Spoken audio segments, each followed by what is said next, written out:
Bonjour Louis Basco. Bonjour à Donc, vous deux et merci de me recevoir.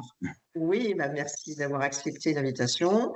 Donc, moi, je suis Agnès Barraud, chez Ecoya et Ambition Éducative. Donc, je m'occupe de la communication et du webmastering. Et je suis accompagnée de Sandra. C'est Sarah Pompey qui s'occupe de la communication et entre autres des réseaux sociaux d'Ecoya. Très bien. Voilà. Donc, pour rappeler un petit peu le contexte et les faits qui nous amènent à nous rencontrer aujourd'hui, en 2021, l'association Ambition Éducative a soutenu votre projet qui était accompagnement de l'étudiant. Donc, vous, Louis Basco, vous étiez à l'époque chercheur à l'Université d'Avignon. Et donc, vous avez mené ce projet en partenariat avec l'Université de Lisbonne. Ce projet vise à favoriser la réussite des étudiants en développant des pratiques pédagogiques inclusives et interculturelles.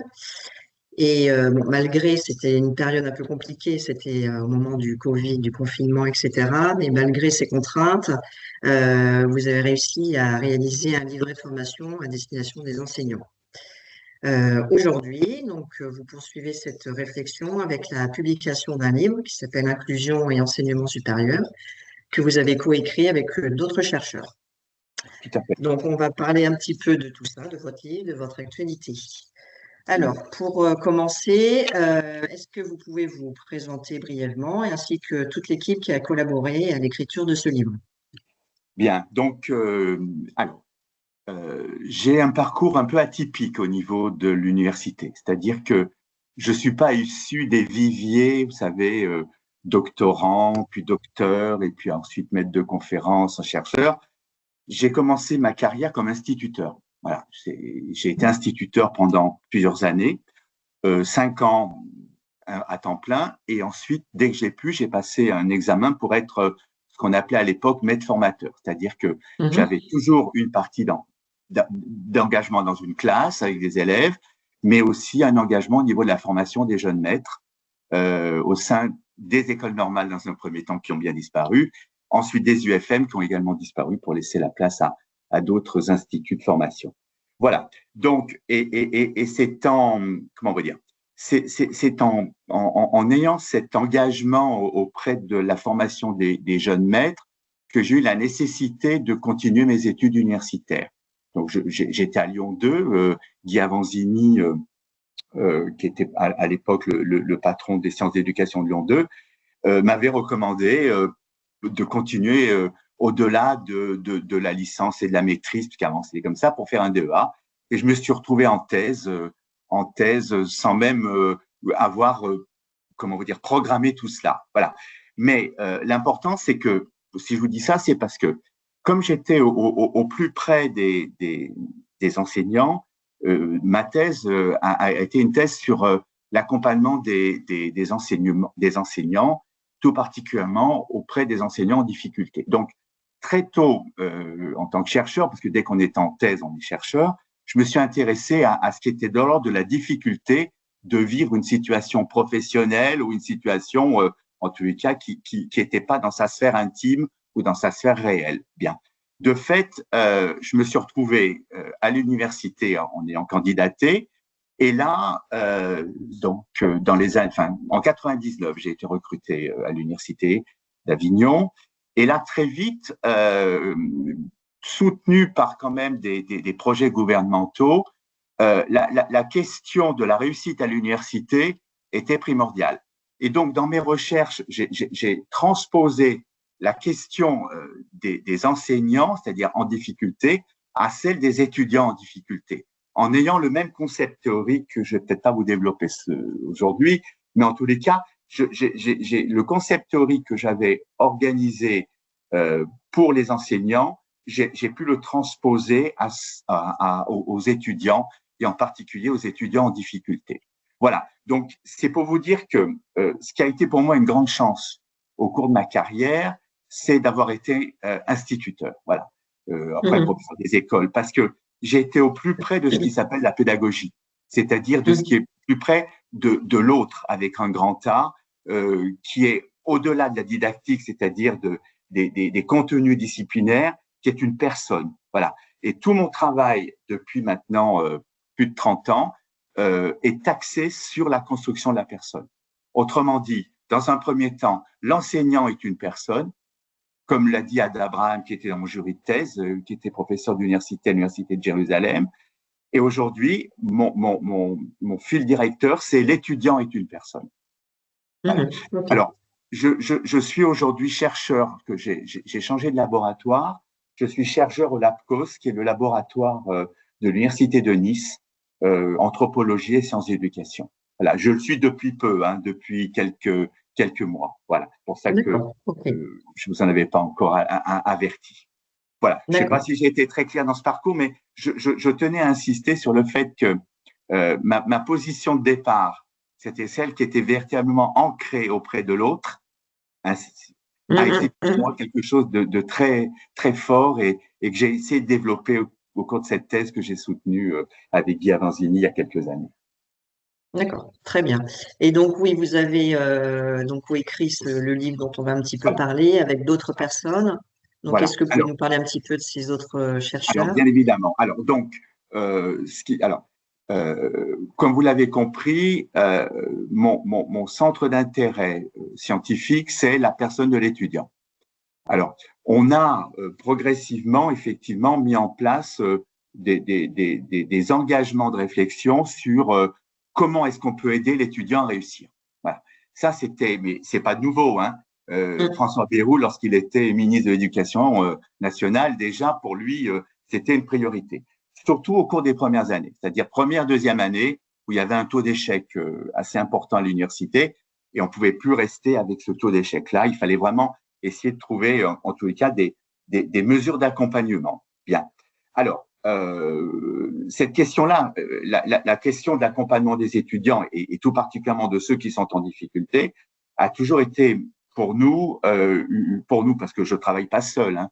Je travaille avec Fabienne Meulemans, et je travaille avec aussi d'autres personnes, a été toujours pour nous une priorité. Alors, il s'avère que au cours d'un congrès à Yerevan en Arménie, j'ai rencontré plusieurs personnes, plusieurs collègues qui eux aussi avaient cet intérêt-là. Alors, ce qu'il faut également que je vous dise, c'est que j'ai toujours souhaité que notre travail scientifique soit un travail international.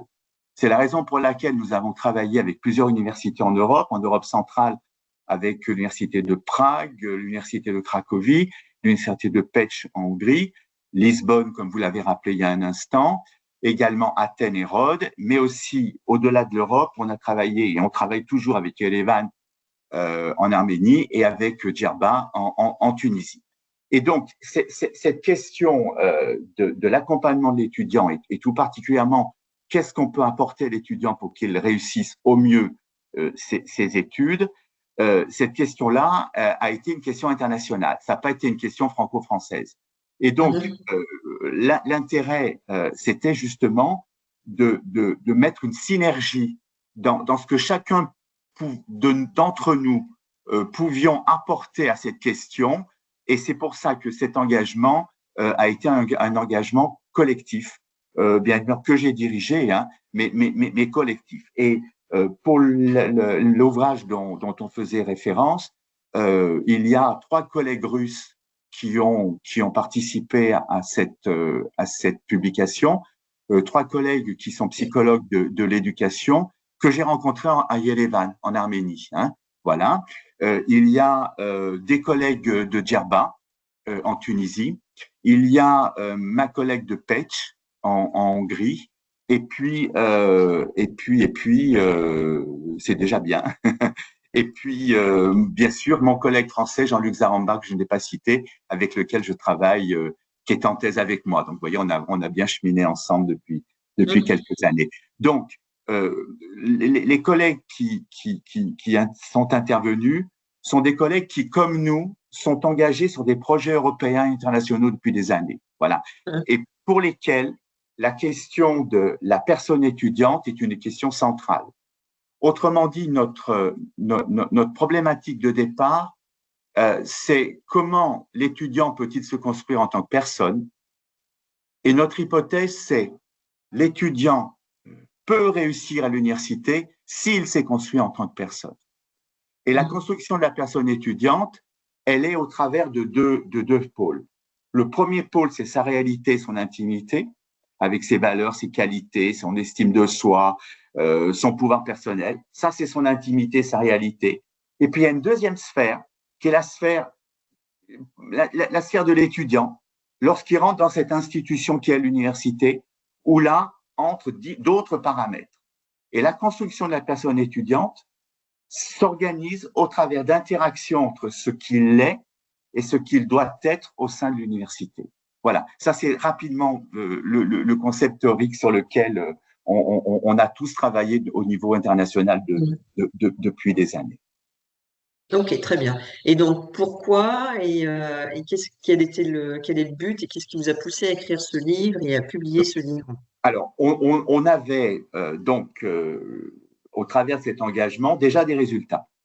C'est-à-dire que nous avions mis en place, dans toutes les universités que je viens de vous citer, des modules qui s'appelaient construction de projets personnels.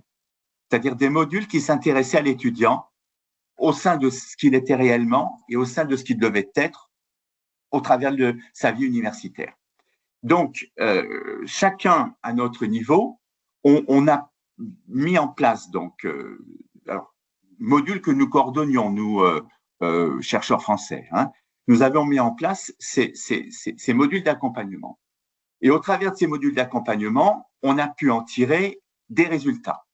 Et donc, c'était ces résultats-là qui nous importait de diffuser. C'est aussi ça la recherche. Vous savez, un jour, un de mes collègues directeurs de laboratoire, quand j'étais à l'Université d'Avignon, nous avait dit, Jean Davalon. Jean nous avait dit, vous savez, l'essentiel de la recherche, votre engagement, c'est de communiquer des savoirs, apporter de nouvelles connaissances et que ces nouvelles connaissances servent comme savoir. Voilà. Et c'était ça l'important de la recherche. Donc, comme nous avions déjà des résultats, il nous fallait à un moment donné témoigner de ces résultats-là pour justement pouvoir apporter à ceux qui allaient bénéficier de notre travail un apport scientifique, mais aussi un apport très pratique, très pratique. On y tenait. Oui, ok. Donc, du coup, dans ce livre, qu'est-ce qu'on peut découvrir concrètement, par exemple? On va découvrir d'une manière d'abord plus scientifique comment la personne se construit, comment l'étudiant se construit en tant que personne, comment la personne de l'étudiant va pouvoir se construire. Bien, ça c'est un premier point qui est la base même de notre hypothèse. Bien. Ensuite, on a plusieurs témoignages de ce qui se fait au niveau de la réussite. Par exemple, nos collègues tunisiens avec lesquels nous travaillons ont mis en place un travail sur la classe inversée. La classe inversée qui apporte effectivement des éléments positifs pour la réussite de l'étudiant. D'autres collègues tunisiens ont mis en place ce qu'ils ont appelé le nouveau dans la classe. Lorsque le nouveau dans la classe, c'est-à-dire apporter des éléments nouveaux. Ensuite, ma collègue hongroise, elle a eu plutôt un regard du côté des enseignants, c'est-à-dire comment elle, Eva Uszewski, qui a été directrice du laboratoire d'études romanes à l'université de Pécs, qui a été directrice du département de français, comment elle, en tant que directrice du département, en tant que directrice de laboratoire, mais aussi en tant qu'enseignante, elle a pu se positionner pendant sa carrière pour justement apporter au mieux aux étudiants ce qu'ils avaient besoin pour pouvoir au mieux réussir. Voilà. On a d'autres engagements. Par exemple, nos collègues russes qui ont travaillé sur la question du bien-être et nos collègues arméniens qui ont travaillé sur la question du bien-être étudiant. Voilà. Qui ont abordé la question du bien-être étudiant. Ils ont abordé. Voilà. Et on a donc des témoignages avec, je me place également dans cette entrée-là. Nous, Français, nous avons effectivement, et grâce à l'apport que vous nous avez offert, pu en mettre en place un livret d'accompagnement pour les enseignants-chercheurs et les enseignants de l'université, un livret d'accompagnement sur plusieurs séances. Ce livret est partie prenante de l'ouvrage, qui peut être suivi de façon extrêmement simple. Hein. Il n'y a pas besoin d'avoir une formation particulière. Ce livret est à disposition des enseignants qui peuvent l'appliquer sans aucun problème. Et pour cela, on est même invité à un colloque à Rouen au mois de juin prochain sur l'égalité des chances à l'université. Vous voyez, suite à cette publication, l'université de Rouen nous invite à des conférences. Voilà, pour justement, voilà, témoigner de tout cela. Est-ce que vous pouvez nous donner quelques exemples des principales difficultés que peuvent rencontrer les étudiants qui sont concernés par le problème d'inclusion? Alors, comme je l'ai dit il y a un instant, la question de la personne étudiante au regard de ces difficultés a été pour nous une question omniprésente. Hein. Je rappelle des taux d'échec énormes au cours des premières et deuxièmes années. Voilà. Et nous avons mis en place une recherche il y a quelques années avec Fabienne Meulemans sur justement quelles étaient les difficultés que les enseignants pouvaient rencontrer. La plus grosse difficulté, c'est l'adaptation à un nouvel environnement. C'est-à-dire que l'étudiant qui se retrouve dans ce nouveau contexte institutionnel est quelquefois perdu. Voilà. Et nous avions 32% des étudiants qui avaient cette difficulté-là. La difficulté suivante, c'était le stress et la pression pour réussir. Oui. Ensuite, on avait gestion et organisation de l'emploi du temps, qui de fait était un peu déstabilisante, déstabilisante cette gestion-là. Elle était nouvelle. Nous avions ensuite changement de mode d'apprentissage avec le système cours magistral et TD. Cours magistral, quelquefois en 200, 300, dans des amphis de 200 ou 300 personnes. Ensuite, il y avait peu de contact avec les enseignants. C'est aussi la raison pour laquelle le témoignage de ma collègue hongroise est très important. Et puis, il y avait aussi des manques d'informations. Voilà, des manques d'informations concernant les différents lieux ressources que l'institution universitaire pouvait offrir aux étudiants. Voilà. Et alors, ces difficultés-là, si vous voulez, dans le schéma que nous avons organisé entre la réalité de l'étudiant, sa personne, ce qu'il est réellement, et ce qui doit être à l'université, ces éléments-là, nous en avons tenu compte dans cette partie du soi de l'étudiant, hein, du soi de l'étudiant, où effectivement l'étudiant se construit au travers de différents états, mais que je pourrais en développer par ailleurs si vous le souhaitez. Alors, ouais, par ailleurs, je vous dis ça parce que j'ai fait quelques conférences là-dessus qui peuvent être retrouvées sur le net. Je ne sais pas. Ok, très bien, c'est bien de le savoir. Et donc, s'il y avait vraiment une chose importante à changer en priorité, ce serait quoi en fait pour améliorer ce souci, cette situation? Alors, je crois que vous êtes dans la communication. Oui. Bien. Je crois que l'université, d'abord, c'est une institution académique. Bien. Dans le soi de l'étudiant que nous avons développé, il y a un élément très fort qui est la notion de contrat. Le contrat didactique, c'est-à-dire que l'étudiant doit comprendre ce qu'on attend de lui au niveau formel, examen, savoir à acquérir, etc. Comment tout cela doit être organisé. Si l'étudiant ne le comprend pas, à un moment donné, il va y avoir des problèmes. Oui. Le second point au niveau de ce contrat, c'est le contrat pédagogique. Le monde universitaire a des règles. Si l'étudiant ne comprend pas ces règles, alors il y a des règles à plusieurs niveaux, hein, des règles au niveau de l'institution elle-même, des règles au niveau d'un département lui-même et des règles au niveau d'un cours lui-même, avec un enseignant, avec sa personnalité. Ça, c'est déjà très important, très, très important. Ensuite, il y a la question des motivations. Comment nourrir les motivations de l'étudiant? Comment les motivations de départ peuvent-elles être nourries au travers de ce que l'université va apporter? Donc ça, c'est le deuxième point.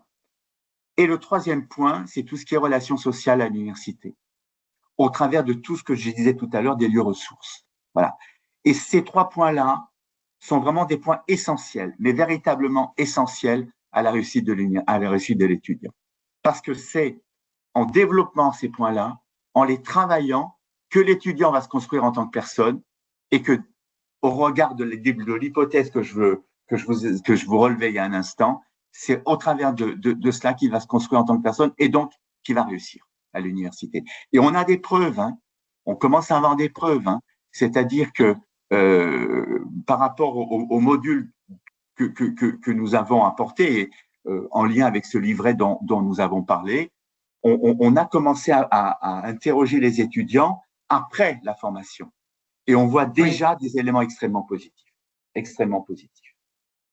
Ok, très bien. Et par exemple, que peut faire un enseignant dans le quotidien pour justement aider ses étudiants? Est-ce qu'il y a des petites astuces, des exercices, des choses comme ça qui peut les aider? Alors, là, on est sur une question pédagogique. Bah oui. C'est-à-dire, on est sur véritablement une entrée pédagogique. La question de la formation pédagogique est une question forte à l'université. Hein. Une question forte. Hein. Moi, je pense, quand j'ai dit je suis pas seul à penser, puisqu'on est un groupe à travailler là-dessus, que effectivement, comment dire, une formation pédagogique serait intéressante et nécessaire pour les enseignants. Voilà, pour les enseignants. C'est vrai que notre position de chercheur nous demande, comme j'ai dit tout à l'heure, et à juste titre, à communiquer les savoirs et les connaissances qu'on a été capable de mettre en place. Mais derrière tout ça, on est avec des personnes. On n'est pas avec des sujets lambda. On n'est pas avec des individus. Hein. Les sociologues parlent souvent de sujets et d'individus. Nous, psychologues, nous parlons de personnes. Voilà. Et la personne, comme vous l'avez compris, elle est également dans sa réalité, dans son intimité. Voilà. Donc, le travail, il est là. Il est dans cette préhension de ce qu'est l'étudiant en tant que personne. Je reviens toujours sur le même, sur le même engagement. Oui, on comprend bien le message et puis ce qui est important, en fait, tout à fait. Et donc du coup, là, on a vu un petit peu, enfin beaucoup même le livre et puis toute l'histoire l'historique de la création de ce livre et puis le but. Et alors, si on revient un petit peu à Ambition éducative qui vous a donc accompagné il y a quelques temps, comment avez-vous pris contact avec notre association? Comment s'est fait cette rencontre? Comment avez-vous eu connaissance de tout ça? Je m'en souviens plus. Vous savez, le problème des chercheurs aujourd'hui, c'est de trouver des financements. Oui, bah oui, je me doute. Voilà. Donc, dans cette quête à obtenir quelques financements, Ecoya était dans le listing certainement. Oui. Était dans le listing. Oui, j'imagine, oui. Après, voilà. On essaie de communiquer au maximum justement pour faire connaître l'association. Voilà, je pense que c'est comme ça, parce que c'est vrai que le ministère de l'Enseignement supérieur et de la Recherche nous a également aidés sur d'autres projets. Oui. Et de fait. Mais voilà, je pense que c'était dans le listing de ceux, oui, bah, ceux qui pouvaient nous aider, communiqué, alors. des associations, pardon, de celles qui pouvaient nous aider ou des institutions qui pouvaient également nous aider. Tout en restant très prudent, hein, parce que des fois, il faut faire très attention quand il y a des associations qui sont là pour nous aider. Il faut être très, très prudent quand même. Hein, oui, j'imagine. Très prudent. Alors, c'est vrai aussi. Alors là, je vous disais ça avec le sourire parce que c'est vrai que je me souviens pas très bien, mais de manière très sérieuse. Bien évidemment, je connais l'engagement de la Maïf, voilà. Et par ailleurs, comment vous dire, je sais que, voilà, c'est certainement par là que j'ai pu Oui. certainement avoir contact, parce que je connais l'engagement de la Maïf au travers de cette volonté d'accompagner les personnes, et je pense que c'est par la Maïf que j'ai dû certainement avoir votre contact. Je me trompe pas là, hein? Après, oui, de toute façon, la Maïf, c'est un peu parce que Ecoya, pour resituer un petit peu, Oui, c'est l'ancien club Camif. Donc, la Camif avait été voilà, créée voilà, pour les voilà, enseignants via la Maïf. Donc, voilà, effectivement, l'historique est là. Donc, voilà. certainement que, voilà, par des chemins détournés, vous êtes arrivé jusqu'à nous. Alors, Alors, Euh, peut-être hum, aussi, peut-être quand j'ai cherché sur accompagnement ou, vous voyez, en tapant des mots-clés, voilà. mhm. Et c'est vrai que l'engagement d'Ecoya est quand même très, très fort sur tout ce qui est inclusion et voilà, tout ce qui est Oui, de toute façon, oui, les c'est projets. le but de l'association. On Voilà, accompagne des projets voilà, qui ont une thématique inclusive. Donc, voilà. voilà. Puis, bon, on fait tous les ans, on fait cet appel à projet. Donc là, il y en a un nouveau qui est en Oui, route oui, que pour tous j'ai bien les noté, états, que j'ai bien ouais, ouais, noté. pour tous Et les maintenant, établissements. je suis avec l'université de Nice. Hein, j'ai changé de, vous voyez, donc Mm. j'ai changé. Je suis avec l'université de Nice, donc de fait, je serai certainement candidat. Voilà, Ok, ben, pas de souci. sur un autre projet dont on pourra peut-être parler dans l'instant, ou si vous le souhaitez. D'accord. Ok. Voilà. Mais je pense que c'est par c'est via l'engagement de la Maïf, la Camif il y a quelques années, vous voyez, c'est sûrement par ça. Et puis en tapant le mot-clé qui est inclusion, recherche, accompagnement de l'étudiant. Je pense que c'est comme ça que je vous Oui. ai connu. Mais après, le lien entre Ecoya et ambition éducative, je l'ai pas toujours bien compris, mais Donc, Ecoya, donc, qui est anciennement le Club Camif, qui est donc le club c'est ça. d'avantages de la communauté éducative qui permet d'avoir des avantages, des réductions dans pas mal d'univers, Voilà, a créé cette association Ambition éducative grâce à des rétributions qu'on peut avoir voilà, grâce aux achats, etc., de toute la communauté, qui permet de créer un fonds qui finance après des projets éducatifs sur le thème de l'inclusion. Donc voilà, tous les ans, on fait un appel à projet, on a énormément de dossiers qui sont étudiés par une équipe dans le milieu de l'enseignement. Le jury délibère et il sélectionne les projets les plus innovants, qui correspondent un petit peu au cahier des charges aussi qu'on propose. Donc voilà. voilà. Alors, pour tout à l'heure, pour revenir, dans le projet que j'avais mené avec Ambition éducative, c'était l'Université de Lisbonne, mais comme mes collègues portugais n'ont pas pu se déplacer, puisqu'il y avait moi qui me déplaçais à Mhm. Lisbonne, mais nos collègues portugais devaient se déplacer à Avignon. Comme Mhm. c'est ma collègue de Petch, mes collègues de Petch qui sont déplacés. Donc, en fin de compte, ce projet, il a été avec l'accord de Jean, hein, bien évidemment, et Mhm. de ses collègues. On avait pu faire venir nos collègues de l'université de Pécs, hein, en Hongrie. Voilà. D'accord. C'est pas nos collègues portugais qui étaient venus. Hein. Voilà, c'était Ok, d'accord, très bien. le Donc, propos de ça. finalement, oui, l'ambition éducative a été très utile pour vous Ah oui, oui, pour bien mener sûr, à bien bien sûr, ce projet. bien sûr, Oui, bien sûr. oui. Ah oui, absolument, absolument. Comment vous dire, on, on, on, on est toujours en quête de fond. Alors, moi, je suis moi-même président d'une association, hein, qui est l'Association pour la recherche sur la personne. Cette association bénéficie également de l'aide de la mairie d'Avignon et quelquefois d'autres subventions. Mais bon, comme vous le savez, là aussi, ça se réduit de plus en plus. Donc, Ah oui. Mhm. voilà. Donc, c'est une association qui a une cinquantaine d'adhérents avec des profils différents, bien sûr des chercheurs en psychologie ou en sciences de l'éducation, mais aussi des personnes qui sont intéressées par cet engagement de vouloir la connaissance de soi, comprendre la connaissance de soi. Mhm. Voilà, cinquantaine d'adhérents. Voilà, cette association nous permet également d'avoir des missions. Voilà, d'avoir des Ok, missions. ok. Et depuis la sortie de votre livre, vous avez eu des retours d'enseignants, Alors, d'étudiants, on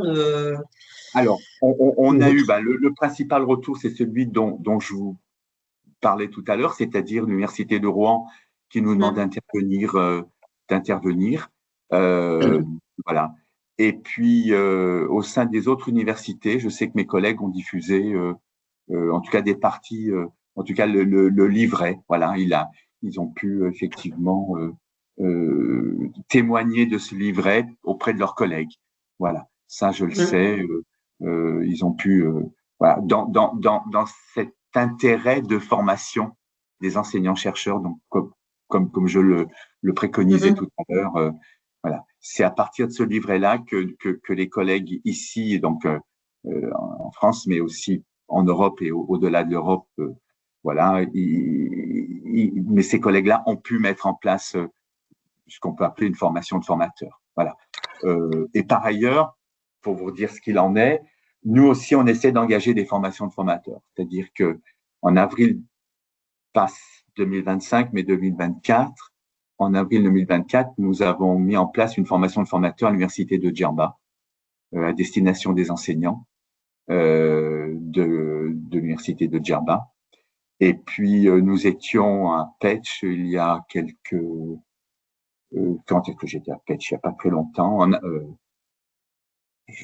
au mois de juin, à l'université de Petch. Là aussi, on a pu mettre en place cet intérêt-là, voilà, Mhm. qui est maintenant, qui a une continuité dont on pourra parler si vous le souhaitez. Il y a un prolongement à ce projet, il y a un prolongement. D'accord. Ben justement, oui, comme on parle de projet, quels sont vos projets maintenant, Alors, à plus ou moins long terme? voilà. Alors, si vous voulez, la question de l'inclusion dans l'enseignement supérieur, elle entend que tous les étudiants peuvent apprendre. Ça, c'est un postulat. Mhm. Tous les étudiants peuvent apprendre. Que tous les étudiants tirent profit de leur environnement universitaire. Mhm. Que, euh, que les étudiants, l'inclusion entend que les étudiants puissent avoir des situations d'apprentissage les plus adaptées à ce qu'ils sont en tant que personnes. Euh, donc, ce qui est important au travers de tout ça, c'est de comprendre que parce que l'étudiant est une personne, il y a aussi tout le contexte du bien-être. Et donc, pour nous, le bien-être est un élément fort qui valorise l'inclusion à l'université. Ça, ce point-là, on l'a démontré d'abord au travers de l'ouvrage par ce que nos collègues russes et arméniens ont témoigné, puisqu'ils ont ils ont davantage travaillé sur cette question-là, et on s'est bien rendu compte que le bien-être étudiant est un élément fort de l'inclusion. Et à partir donc de ce constat, on a donc aujourd'hui une nouvelle problématique qui est en quoi le bien-être étudiant est-il un facteur favorisant la construction de la personne étudiante et donc la réussite de l'étudiant. Euh, et le bien-être étudiant renvoie au fonctionnement et aux capacités d'ordre psychologique, cognitif, social et physique dont les étudiants ont besoin pour vivre une vie heureuse et épanouissante également. Et donc, il nous est important de nous intéresser à 3 sphères, c'est-à-dire que, et toujours en lien par rapport à ce contexte de schéma, avec Mhm. des interactions entre le soi réel et le soi de l'étudiant. Le bien-être étudiant se situe à 3 niveaux. Premier niveau, c'est le niveau environnemental, c'est-à-dire c'est l'étudiant en dehors de l'université. Et là, on touche la sphère intime, la sphère réelle. Toute l'importance de la famille, toute l'importance de la famille, toute l'importance des relations humaines à l'extérieur de Mhm. l'université. Ça, c'est le premier point. Le deuxième élément, la deuxième sphère, c'est l'étudiant à l'université, dans son campus, avec ses règles dont on parlait tout à l'heure, ces règles implicites mais aussi explicites. C'est-à-dire que quelquefois, dans certains départements, il y a des règles. J'ai beaucoup travaillé là-dessus, hein, sur les codes sociaux. J'ai été le seul psychologue dans un département d'Infocom. Je ne sais pas si vous avez fait Infocom, mademoiselle. Non, non. Bon, Non. et donc, au travers de mes étudiants en Infocom, j'ai pu effectivement travailler tout ce qui était de l'ordre du code social et voir comment il évoluait aussi au travers des années. Bien. Donc, la deuxième sphère, c'est la sphère qui est la sphère liée à l'étudiant à l'université, dans son campus, par les règles implicites et les règles explicites, par la connaissance des lieux ressources. Il y a des lieux ressources à l'université. Il y a des lieux ressources. Et ces lieux ressources, ils sont là pour aider les étudiants, pour les accompagner. Par exemple, à l'université d'Avignon, on a créé une cellule d'écoute. On a depuis 1 an, la vice-présidente de la vie étudiante a créé ce lieu ressources avec une équipe qui permet d'écouter les étudiants. Vous voyez, une solution concrète. Ça n'existait pas avant 1 an. Là, c'est un élément clair de ressources pour les étudiants. Alors, même pour les enseignants, hein, qui peuvent également y avoir. Et la troisième sphère, c'est la sphère la plus restreinte, celle de l'étudiant en cours, où là aussi, il y a des règles implicites, des règles explicites. Voilà. Et si ces règles ne sont pas comprises, le bien-être peut être quelque peu perturbé. Oui, normal. Voilà. Donc, le travail que nous allons mener, c'est un travail de recherche que nous avons un peu commencé. Je dis bien un peu. En tout cas, on l'a mis en place au niveau de la méthodologie. Hein. On a mis en place au niveau de la méthodologie. Nous avons commencé à l'expérimenter pour pouvoir moduler certains éléments. Et ce travail va commencer maintenant. Pour vous dire la vérité, on l'a déjà commencé à Petch lorsque nous étions à Petch au mois de juin, et il va se continuer à partir d'octobre, septembre-octobre, dans d'autres universités. Voilà. Et c'est la raison pour laquelle je vais peut-être monter un projet auprès des COIA, enfin ambition réussite, pardon, ambition éducative pour les prochains, les prochains mois. Voilà. Donc ça, c'est le projet sur le bien-être étudiant, comme vous l'avez compris, qui est issu même du projet sur l'inclusion. Hein. Le bien-être étudiant est un élément fort bien sûr, tout est lié. À l'université. Ok, très bien. Bon, mais je pense qu'on a fait le tour un petit peu du sujet. Et pour conclure, est-ce que vous avez un petit message à passer aux enseignants, aux étudiants qui vont nous écouter, nous visionner cette vidéo? Alors, je crois que l'élément essentiel, et là je reviens sur un mot-clé que j'ai répété à plusieurs reprises, c'est le lien et la communication. C'est-à-dire que dans les départements à l'université, essayons au maximum de créer ce lien social, mais aussi intellectuel et scientifique. Les laboratoires sont aussi là pour ça. Hein, voilà. Et au niveau scientifique, les laboratoires ont cette volonté-là. Hein. Et dans les départements, parce qu'il y a départements et laboratoires, et dans les départements, ce lien social et humain, important. Hein. Avec toute cette importance du corps, c'est-à-dire que lorsque vous parlez des enseignants, moi, j'oublie pas tous les personnels. C'est-à-dire moi, j'ai beaucoup travaillé avec les secrétariats. Et sans les secrétariats, je ne pouvais pas avancer. C'est pas possible. C'était pas possible. Surtout lorsqu'on avait des étudiants en difficulté, parce que ma collègue responsable du secrétariat pédagogique avait un regard singulier et quelquefois très complémentaire et tellement riche pour pouvoir apporter des solutions d'aide aux étudiants. Donc, ce que je préconiserais, c'est de continuer, en tout cas, à avoir cet intérêt à nourrir ce lien social et humain, sans oublier, bien évidemment, que dans un département, eh bien, il n'y a pas que les enseignants et les chercheurs, ou les enseignants-chercheurs, il y a aussi tout le monde qui est au niveau du secrétariat. Voilà, Oui, bien pédagogique. sûr, c'est tout un travail C'est d'équipe. très C'est important. sûr. C'est Ouais. vraiment un travail de corps, hein, vraiment un travail Ouais. de Hum, hum, hum. corps. Sans la secrétaire pédagogique, je ne pouvais pas faire grand-chose. À des Ok. moments, je ne pouvais pas faire Mhm. grand-chose.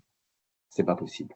Voilà, ça c'est très important. Donc c'est le Mais c'est lien bien de le souligner. social et le lien humain. Voilà, Mm. lien social, lien humain. Et puis, excusez-moi, mais c'est ce qui m'anime depuis tellement d'années. N'oublions pas que l'étudiant est une personne. Tout à fait. Tout à fait. Très bien, merci. Est-ce que vous avez un petit mot de la fin pour Ambition éducative? Qu'est-ce que vous voulez nous dire ou pour vous, Je, qu'est-ce que en tous les ça cas, représente? non, très sérieusement, c'est une richesse pour ceux qui peuvent en bénéficier, au-delà de la richesse matérielle. C'est une richesse d'avoir ce support-là. Voilà, c'est un support qui peut avoir une grande importance dans ce que les projets peuvent offrir et apporter comme résultat. Voilà. Et ce que l'on peut regretter, c'est que peu d'associations ont pour l'instant cet intérêt-là. Je vous le dis parce que j'ai moi-même parcouru tout ce qui était de l'ordre du possible par rapport à des financements. C'est pas facile de trouver quand on a ce mot-clé qui est l'inclusion et le bien-être étudiant. C'est pas facile de trouver ceux qui peuvent, en tous les cas, avoir des appels d'offres sur ces champs-là, en tous les cas.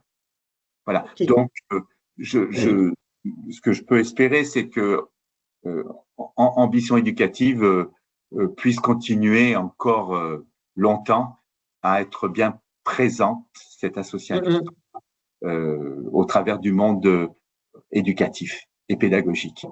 On va tout faire pour, en tout cas. Très bien.